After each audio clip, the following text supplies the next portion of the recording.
പശ്ചിമേഷ്യ വീണ്ടും ഒരു വലിയ യുദ്ധത്തിന്റെ വക്കിലേക്ക് നീങ്ങുമ്പോൾ അവിടെയുള്ള സ്വന്തം പൗരന്മാരുടെ സുരക്ഷ ഉറപ്പാക്കാൻ അടിയന്തര ഇടപെടലുമായി ഇന്ത്യ.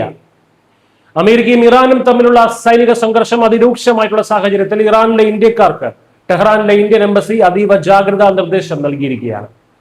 ഇറാനിലേക്കുള്ള അത്യാവശ്യമല്ലാത്ത എല്ലാ യാത്രകളും ഉടൻ തന്നെ മാറ്റിവെക്കണമെന്നാണ് ഇന്ത്യയുടെ ആദ്യത്തെ നിർദ്ദേശം. സുരക്ഷാ സാഹചര്യം സാധാരണ നിലയിലാകുന്നതുവരെ ഈ നിയന്ത്രണം തുടരും. ഇതിനേക്കാൾ ഗൗരവമുള്ള മറ്റൊരു നിർദ്ദേശം എംബസി നൽകിയിട്ടുണ്ട്. നിലവിൽ ഇറാനിലുള്ള ഇന്ത്യക്കാർ വാണിജ്യ വിമാന സർവീസുകൾ ലഭ്യമായിട്ടുള്ള ഈ അവസരത്തിൽ തന്നെ താൽക്കാലികമായി രാജ്യം വിടുന്ന കാര്യം പരിഗണിക്കണം. ഇറാനിൽ തുടരാൻ തീരുമാനിക്കുന്നവർ അതീവ ജാഗ്രത പാലിക്കേണ്ടതായിട്ടുണ്ട്. പ്രാദേശിക ഭരണകൂടത്തിന്റെ നിർദ്ദേശങ്ങൾ കർശനമായി പാലിക്കണമെന്നും പ്രത്യേകിച്ച് ഇറാന്റെ തെക്കൻ തീരങ്ങൾ ഉൾപ്പെടെയുള്ള സൈനിക മേഖലകളിൽ നിന്ന് പൂർണ്ണമായും വിട്ടുനിൽക്കണമെന്നും എംബസി മുന്നറിയിപ്പ് നൽകുന്നു. കൂടാതെ ഇതുവരെ എംബസിയിൽ വിവരങ്ങൾ രജിസ്റ്റർ ചെയ്യാത്ത ഇന്ത്യക്കാർ അടിയന്തരമായി തന്നെ അത് ചെയ്യണമെന്നും ആവശ്യപ്പെട്ടിട്ടുണ്ട്.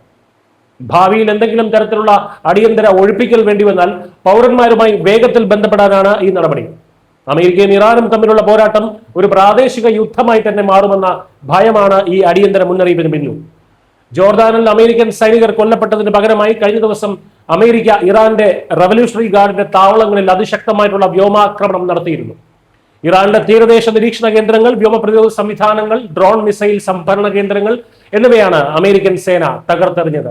ഹോർമൂസ് കടലിടുക്കിലെ ഇറാന്റെ നിയന്ത്രണ ശേഷി ഇല്ലാതാക്കുക എന്ന ലക്ഷ്യത്തോടെയായിരുന്നു ഈ ഒരു ആക്രമണം ഉണ്ടായത്.